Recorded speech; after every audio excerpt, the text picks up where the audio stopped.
a presentation on the survival of democracy in Nigeria. I hope that you guys are able to learn something from it, and yeah, I look forward. I'm happy that we are doing this.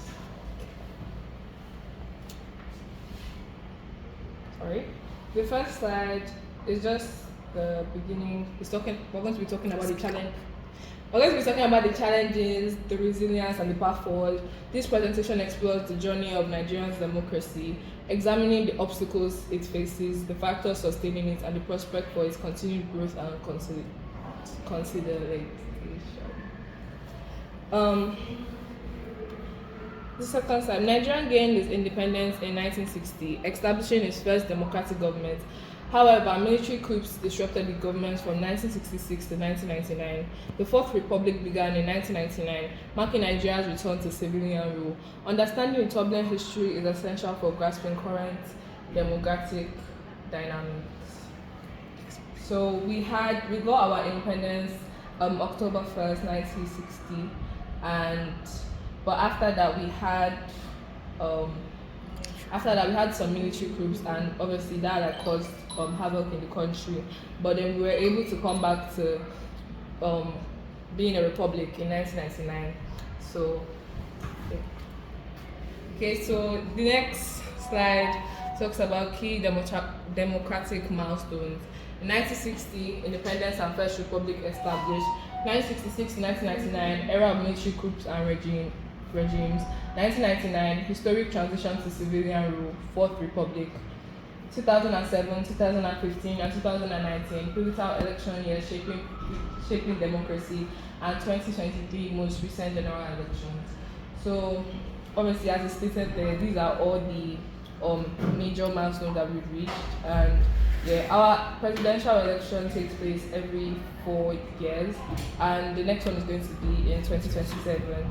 But last one was 2023, so they will just be completing their tenure. Yeah. So the third slide is about major challenges to Nigerian democracy. Nigerian democracy faces significant obstacles. Ethnic and religious diversity often fuel political tension. Widespread corruption erodes public trust in governance. Electoral violence and malpractice threaten free elections. Economic inequality drives social disconnect nationwide. So, as we know, Nigeria is a very diverse country. We have a lot of languages and a lot of cultures and traditions. So, obviously, sometimes it's really hard to come together. And obviously, when candidates are being presented, a lot of people like to support candidates of their own culture, and then it just feels political tension. Yeah, and obviously when we hear about a bunch of corruption and corrupt things happening, it makes the people to not trust the government as much. So the next slide talks about challenges in action. Citizens across Nigeria continue to voice their demands for transparent elections, accountable governance, and to end political violence. These ongoing struggles reflect both the fragility and the resilience of Nigerian democracy. So the citizens of Nigeria are not silent, and they often go out to protest. They talk online about things that they want for their country, which is transparent elections, accountable government. They just want the best for their country, and they're not silent. They are willing to do something about it and talk about it. Next slide. Yep.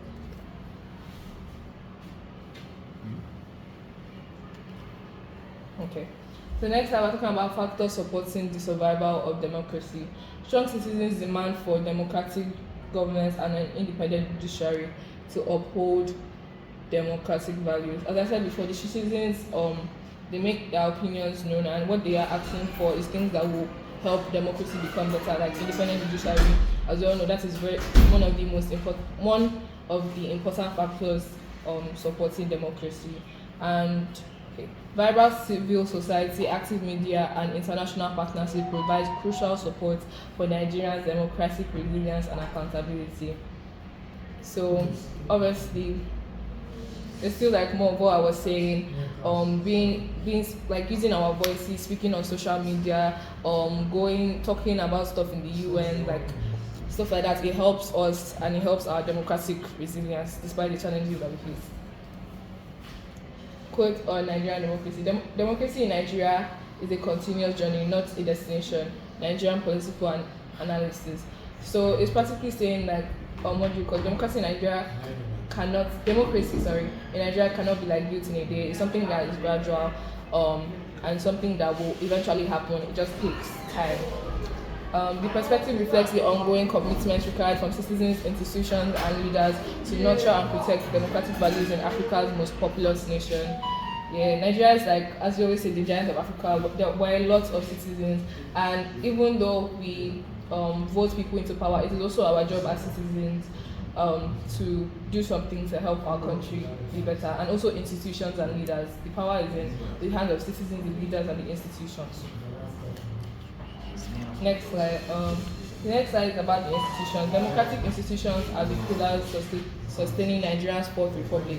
INEC, which is our electoral body, ensures electoral integrity through voter registration and result management. The judiciary upholds the rule of law, resolving disputes and protecting constitutional rights. Recent reforms have strengthened the body significantly. So our electoral commission, they try their hardest and their best to make sure that voters register, and they manage the results to like prevent any rigging or anything like that. So, yeah. And the recent things that have been happening have been helping and definitely strengthening our democracy. Next slide, civil society and media. Civil society organizations and independent media serve as vital guardians of the Nigerian democracy. Journalists covering elections ensure transparency, while community advocacy groups hold leaders accountable and amplify the citizens' voice. So obviously, people are allowed to say they are allowed to say their takes on the government, and they don't get sanctioned for it because we have independent media. So news outlets can record our elections and stuff like that to make sure that there's transparency. And community advocacy groups also hold the government accountable by speaking up and using their voice. The 2015 general election. This election marked Nigeria's first peaceful transfer of power between civilian government. Technology played a crucial role through biometric voters registration and electronic card readers. International and domestic observers monitored the process, enhancing credibility. This milestone significantly strengthened democratic consolidation. Okay, so this is just talking about the first peaceful election that we had, and it's talking about how it happened. So yeah, technology was very major because it made the process very easy and very seamless, and obviously there were people there to watch, so like it's harder for anything to get rigged. Case study 2. The 2023 general election marked a pivotal moment for Nigerian democracy. Despite challenges including logistical issues and security concerns, millions of citizens exercised their right to vote. Emerging hopeful signs include the youth participation and digital transparency efforts. So our last election that we had, a lot of people came out, the masses came out to vote and use their power, and that shows that they are interested in the politics of the country, and they don't have political apathy. They actually care about like what is going on, and they came out and they exercised their right to vote. And even though there were some challenges, it is very important that the country and the citizens that are being ruled care about the country. Closing reflection: the survival of democracy depends on the vigilance and participation of its people. Let these truths guide our actions, engage in civic discourse, and advocate for transparent governance, and protect Nigeria's democratic future through active participation.